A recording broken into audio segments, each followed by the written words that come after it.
சகோதரர்களே, அல்லாஹுவின் அருளால் நாம் எல்லாம் இஸ்லாமிய வருடத்தின் முதல் மாதமான முஹர்ரம் மாதத்திலே நாம் எல்லாம் இருந்து கொண்டிருக்கிறோம். சண்டை குறித்தானவர்களே, எப்படி ஆங்கில ஆண்டை கிமு கிபி என்பதாக கணக்கிடப்படுகிறது, அதாவது இயேசு கிறிஸ்து பிறப்பதற்கு முன், இயேசு கிறிஸ்து பிறந்த பின், அதுபோன்று இஸ்லாமிய ஆண்டை கணக்கிடப்படுகிற அந்த வார்த்தை தான் ஹிஜ்ரி. நம்ம வாட்ஸ்அப் ஸ்டேட்டஸ்ல எல்லாம் பார்க்கிற ஹிஜ்ரி புத்தாண்டு நல்வாழ்த்துக்கள், காலண்டரில் பார்த்தால் தெரியும் ஹிஜ்ரி அப்படின்னு போட்டிருக்குது. கிட்டத்தட்ட சென்ற வருடம் ஹிஜ்ரி 1447வது ஆண்டை நிறைவு செய்து இப்போது நாம் ஹிஜ்ரி 1448வது வருடத்தில் இருக்கிறோம். என்ன ஹிஜ்ரின்னு சொன்னா என்ன அர்த்தம்? ஏன் அந்த வார்த்தையை பயன்படுத்தி இஸ்லாமிய ஆண்டு கணக்கிடப்படுகிறது? சங்கை குறித்தானவர்களே, ஹிஜ்ரத் என்ற அந்த வார்த்தையிலிருந்து வந்ததுதான் ஹிஜ்ரி. ஹிஜ்ரத் என்று சொன்னால் ஒரு மனிதன் உயர்ந்த லட்சியத்திற்காக தனது சொந்த ஊரை, சொந்த நாட்டை துறந்து இன்னொரு இடத்திற்கு குடிபெயர்ந்து செல்வதற்கு பெயர் தான் ஹிஜ்ரத். அதுபோன்று நபி ஸல்லல்லாஹு அலைஹி வஸல்லம் அவர்கள் கிட்டத்தட்ட இந்த உலகத்தில் அவர்கள் பிறந்து அவர்களுடைய 40வது வயதில் நபியாக ஆக்கப்படுகிறார்கள். அந்த முழு மக்கமா நகரில் அன்றைய காலத்தில் இருந்த அந்த விக்கிரக வழிபாடுகள், இஸ்லாம் என்ற இந்த புனித வழியின் மூலமாக நபி ஸல்லல்லாஹு அலைஹி வஸல்லம் அவர்கள் ஓரிரை கோட்பாட்டை அந்த மக்களுக்கு போதனை செய்கிறார்கள், தாவத் கொடுக்கிறார்கள், அழைப்பு பணியை மேற்கொள்கிறார்கள். நபித்துவத்திற்கு பிறகு 13 ஆண்டுகள் நபி ஸல்லல்லாஹு அலைஹி வஸல்லம் அவர்கள் அந்த மக்கமா நகரில் அந்த தாவத்துடைய அந்த உழைப்பை, ஏகத்துவ அழைப்பு பணியை மேற்கொள்கிறார்கள். ஆனால் இஸ்லாத்தை ஏற்றுக்கொண்ட முஸ்லிம்களின் எண்ணிக்கை மிகவும் குறைவு. 13 ஆண்டுகளினுடைய முயற்சி, முஸ்லிம்கள் மிக குறைவாகத்தான் இருந்தார்கள். நாளுக்கு நாள் அந்த காஃபியர்களினுடைய தொல்லைகளும் இஸ்லாமிய எதிர்ப்பு பிரச்சாரங்களும் அதிகமாகிக் கொண்டே சென்றது. இப்பொழுது இஸ்லாமிய வளர்ச்சி வேண்டும் என்று சொன்னால் இந்த இடத்தை விட்டு இன்னொரு இடத்திற்கு குடிபெயர வேண்டும். ஆனால் நபி அவர்கள் அந்த விஷயத்தை தானாக செய்யவில்லை. அல்லாஹ்வினுடைய கட்டளை வருகிறது, நபியே நீங்கள் மக்காவிலிருந்து மதீனாவுக்கு ஹிஜ்ரத், குடிபெயர்ந்து செல்லுங்கள். அன்னைக்கு ஹிஜ்ரத்ன்னு சொன்னா லேசான விஷயம் அல்ல. இன்னைக்கு ஒருத்தர் ஒரு ஊர்ல இருந்து இன்னொரு ஊருக்கு போறதுன்னா ரொம்ப சுலபம். அன்று எந்த வாகன வசதிகளும் இல்லாத சூழ்நிலை. அது மாத்திரமல்ல, நபி அவர்கள் மக்காவை விட்டு மதீனாவிற்கு செல்கிறார்கள் என்ற செய்தி எப்பொழுது அந்த மக்கத்து காஃபியர்களுக்கு தெரிந்ததோ அவர்கள் எல்லாம் ஒன்று கூடி ஆலோசனை செய்கிறார்கள். ஒரு 13 வருஷம் முகம்மது இங்க இருந்தாரு, அவருக்கு நம்ம பல தொல்லைகள் கொடுத்து, எதிர்ப்பு கொடுத்து, அவர் எந்த விஷயத்தை மக்களுக்கு போதிக்கிறாரோ அதுல பெரிய ஒரு வளர்ச்சி எல்லாம் இல்லாம நம்ம ஆக்கிட்டோம். இப்போ இங்கிருந்து வெளியே போனாருன்னு சொன்னா பெரிய வளர்ச்சி இஸ்லாத்துக்கு கிடைச்சிரும். அதனால என்ன செய்யக்கூடாது, அவரது இந்த பயணத்தை அவரை தொடர விடக்கூடாது. என்ன செய்யலாம்? அப்போ அந்த கூட்டத்தில் அந்த மக்கத்து காஃபியர்கள் பல ஆலோசனைகள்லாம் சொல்றாங்க. முகம்மதுவை கொலை செஞ்சிடலாம், ஆனா கொலை செய்யறதுன்னா சாதாரண விஷயம் இல்லை, அவரு பெரிய குடும்பம், எதிர்ப்புகள் வரும். அப்ப என்ன செய்யலாம்? அப்ப இப்படி முடிவு செஞ்சாங்களாம், ஒவ்வொரு கோத்திரத்திலிருந்தும் பலம் வாய்ந்த ஒரு வாலிபர் வர வேண்டும். எல்லாரும் சேர்ந்து மொத்தமா என்ன செய்யணும்? நஊது பில்லாஹ், நபிய முகம்மது கொலை செய்வோம். இப்ப அவங்க என்ன செய்ய முடியும்? முழு ஊரை எதிர்க்க முடியாது. நபி அவர்கள் எந்த நாள் அந்த பயணத்தை தொடர வேண்டுமோ அந்த நாளைக்கு முன்னதாகவே ஹஜ்ரத் அபூபக்கர் சித்திக் ரலியல்லாஹு அன்ஹு அவர்களிடத்தில் மட்டும் சொல்லுகிறார்கள், அபூபக்கரே தயாரா இருங்க, நீங்களும் நானும் என்ன செய்யணும்? மக்காவை தொடர்ந்து மதீனாவுக்கு ஹிஜ்ரத் செல்ல வேண்டும்.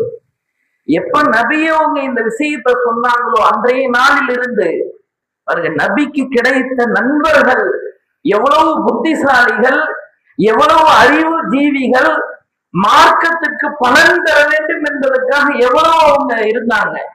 நபியவங்க இத சொன்ன உடனேயே அபூபக்கர் யோசனை பண்ணாராமா, இங்கிருந்து மதீனா என்பது சாதாரண தொலை இல்லை, கிட்டத்தட்ட ஒரு 500 கிலோமீட்டர்.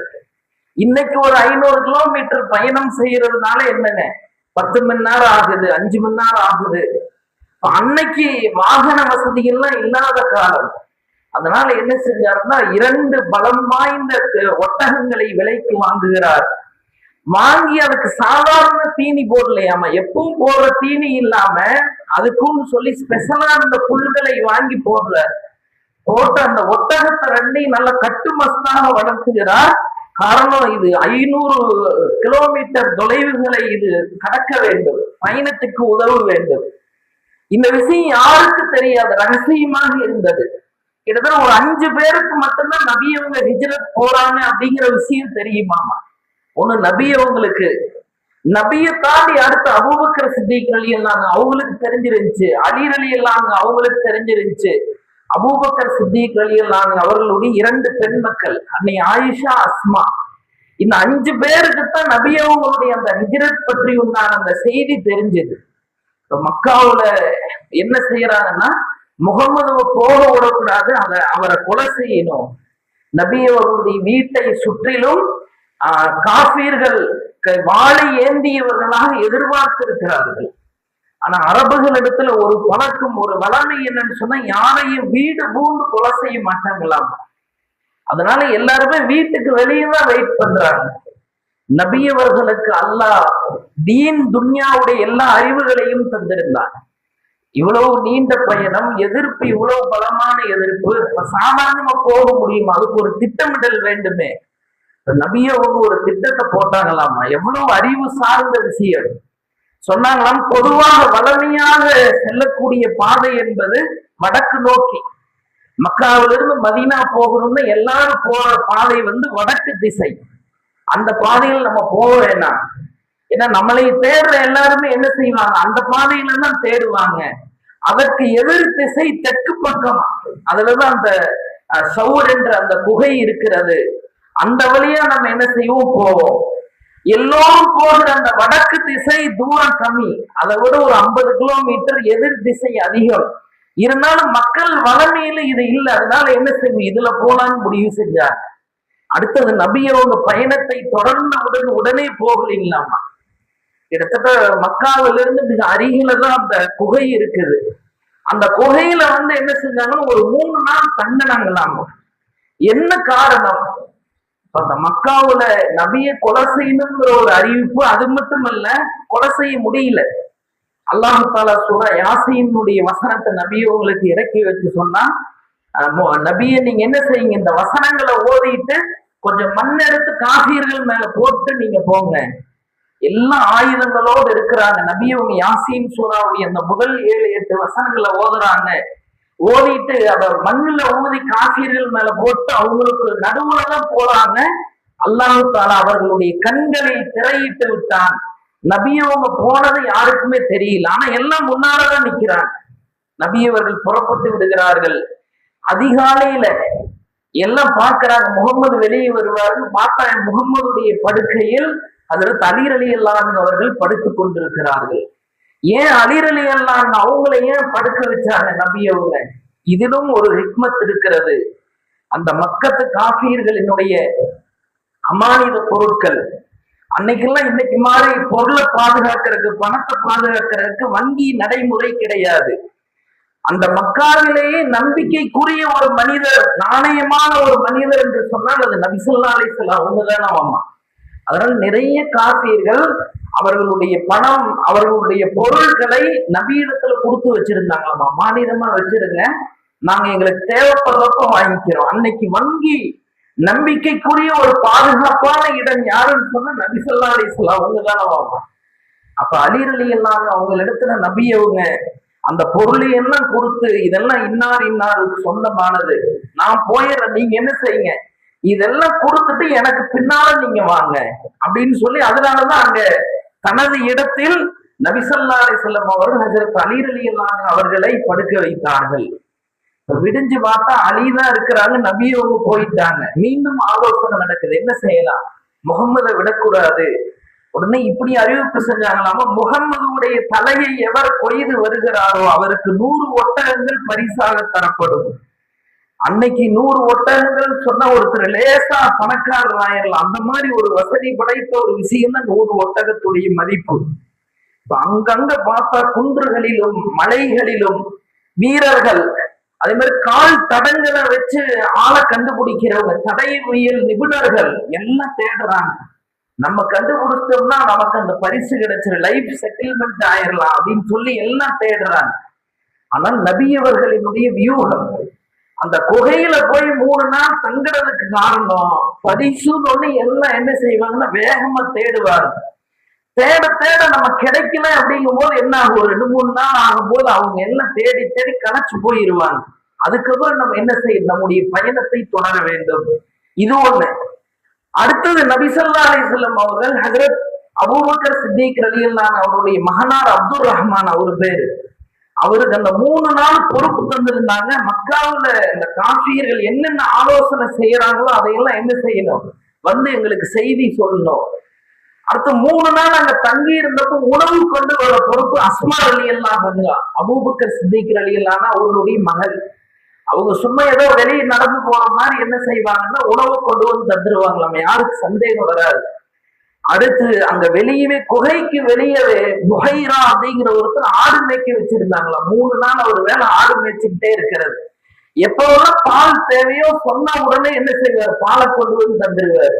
இதையும் தாண்டி அடுத்து இன்னொருத்தரை வழிகாட்டியாக அடிக்கடி நபியவங்க எந்த திசையை பயணத்துக்காக தேர்ந்தெடுத்தார்களோ அந்த திசையில் அடிக்கடி சென்று போன ஒரு வழிகாட்டி ஒருத்தரை நியமிச்சிருந்தாங்களாம்.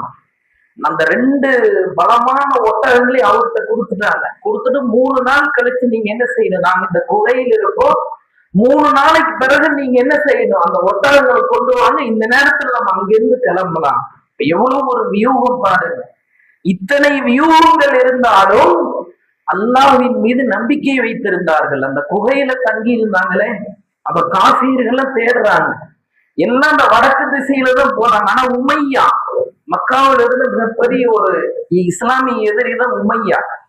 அந்த உமையா என்ன செஞ்சாருன்னா அவனுடைய 2 வேலையாட்களோடு இங்க எதிர் திசையில வரலாம், இதுல எது முகமது போயிருந்தாருன்னா பார்க்கலாமேன்னு சொல்லி வரலாம். எந்த குகையில் நபியவர்கள் தங்கி இருக்கிறார்கள் அந்த குகைக்கே வர்றான். ஆனா என்னன்னா அது மேல. இன்னைக்கு உம்ரா போறவங்க என்ன செய்யலாங்க, மக்காவுல போனா பார்க்கலாம், அந்த குகையை போனா ஒரு 5-6-7-8 கிலோமீட்டர் அது கூட்டிட்டு போவாங்க. ஆனா குகை என்ன அந்த இடத்துக்கு போறது ஒரு 2-3 கிலோமீட்டர் மலையில நடந்து போகணும். இன்னைக்கு எல்லாம் சாதாரணமா அதை நடந்து போக முடியாது. உமையா வந்து ஆள் கொஞ்சம் உடம்பு, அதனால என்ன செஞ்சாலும் தன்னுடைய வேலையாளர்கள் 2 பேர்த்த அனுப்பிச்சு வைக்கிறான், போய் பாருங்க அந்த குகையில எதுவும் ஒளிஞ்சிருக்கிறாரா.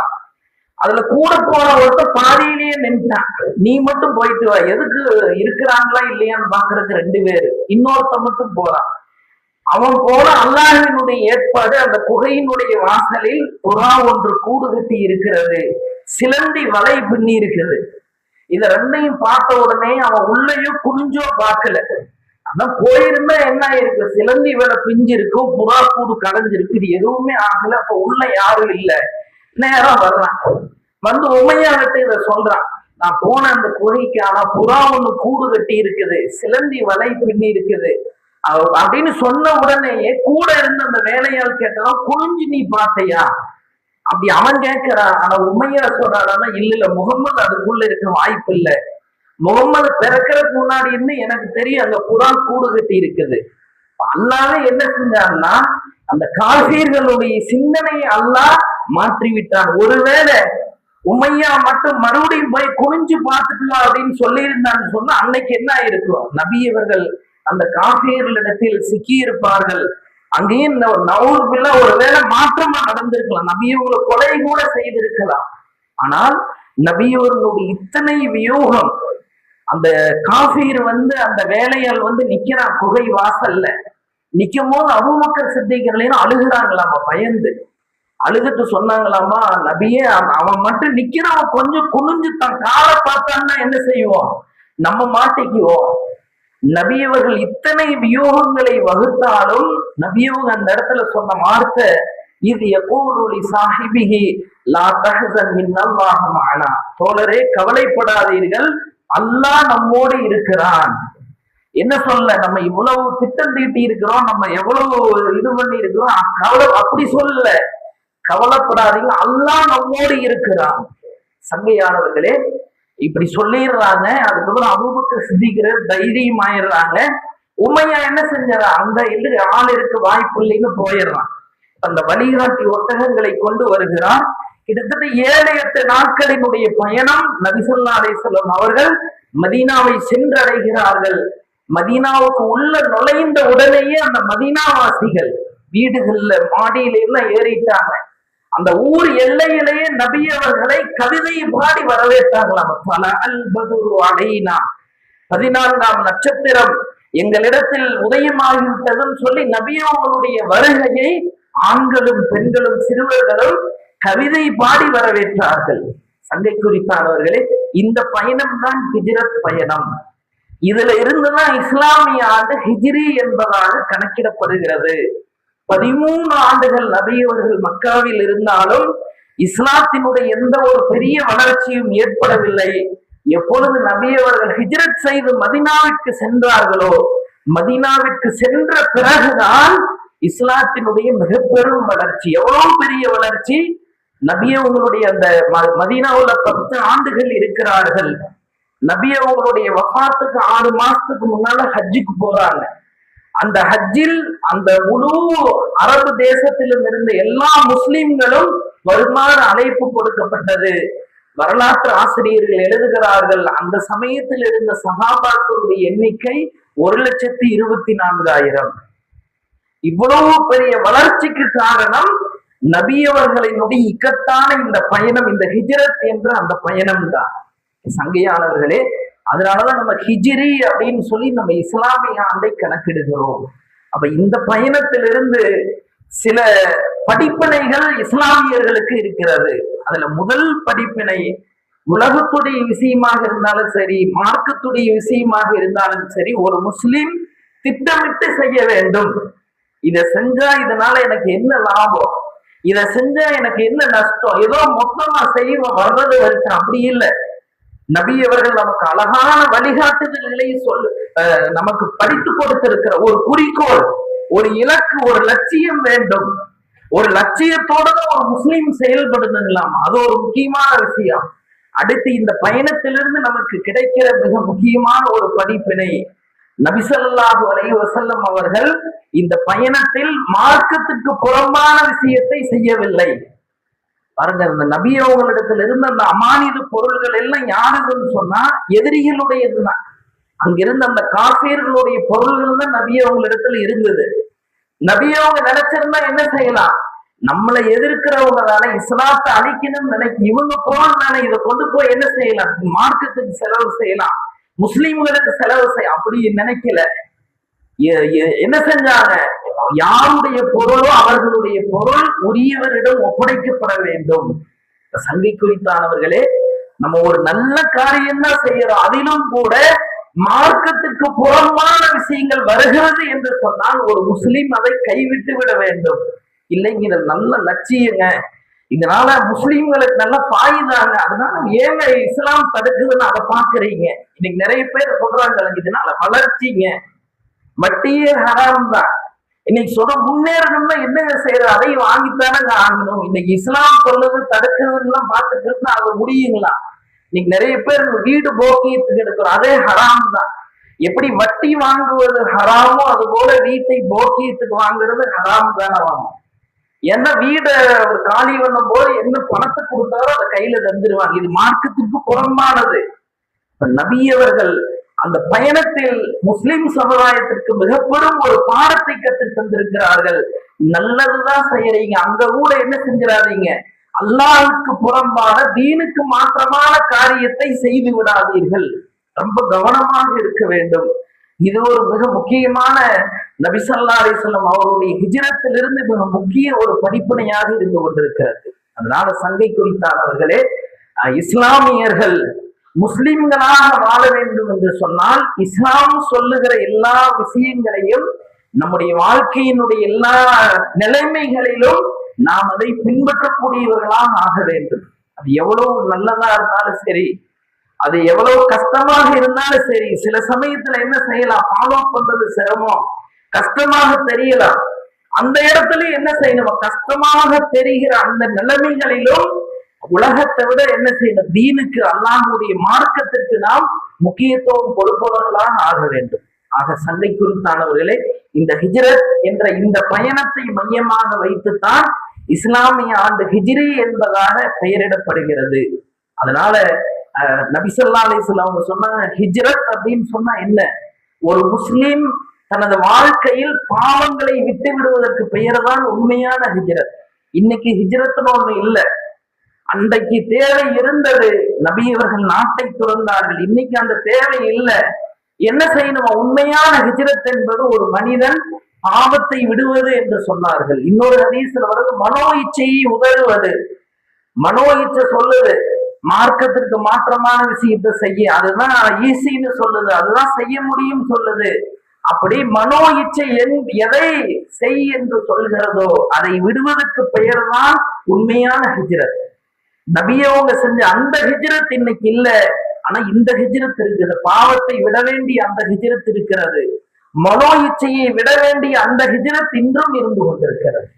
அதனால சங்கை குறித்தானவர்களே, ஒரு முஸ்லிம் பாவங்களை விட்டும் தவிர்ந்து கொள்ள வேண்டும்.